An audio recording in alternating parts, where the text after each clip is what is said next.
Pauvreté. Qui, où, combien et quelle tendance? D'abord combien?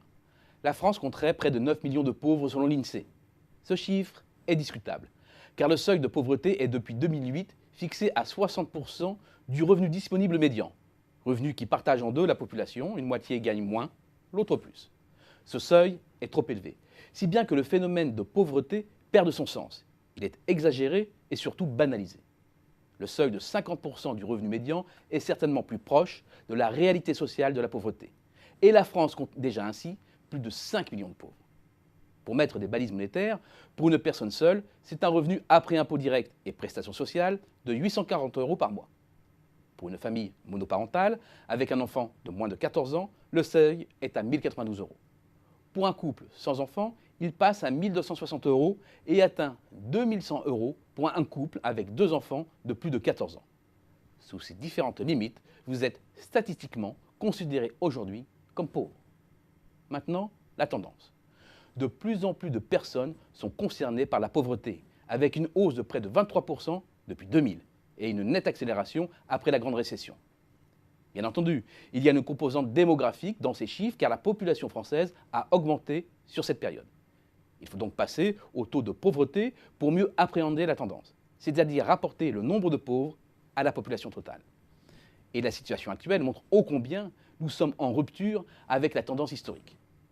La pauvreté a fortement reculé des années 70 jusqu'au début des années 90. La crise du début des années 90, qui commence avec la guerre du Golfe et dont l'épicentre se situe en 1993 en France, marque une première rupture. Mais le mouvement reprend sa trajectoire naturelle et le taux de pauvreté descend à son plancher historique en 2002, 6,5%, et reste très bas jusqu'en 2004. Une rupture intervient alors en 2005 et se consolide par la suite, avec une nette accélération à partir de 2009. Nous sommes bien là à un tournant de l'histoire sociale de la France. Troisième question, qui sont les pauvres en France? Plutôt les jeunes. Les moins de 30 ans représentent plus de la moitié des pauvres, alors que leur poids dans la population totale est de 36%.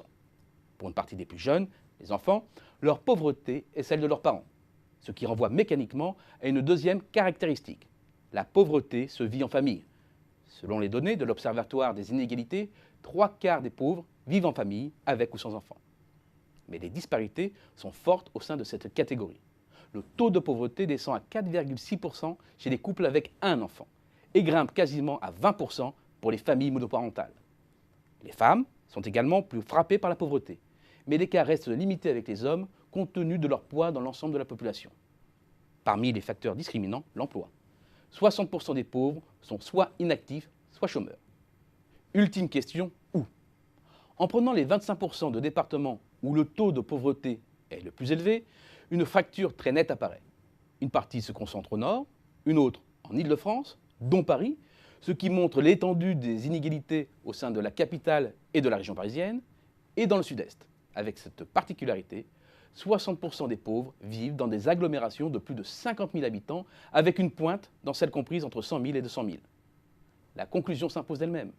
Dans un pays comme la France, dont la richesse s'élève, la pauvreté gagne du terrain et se concentre. Comment alors s'étonner de certaines dérives?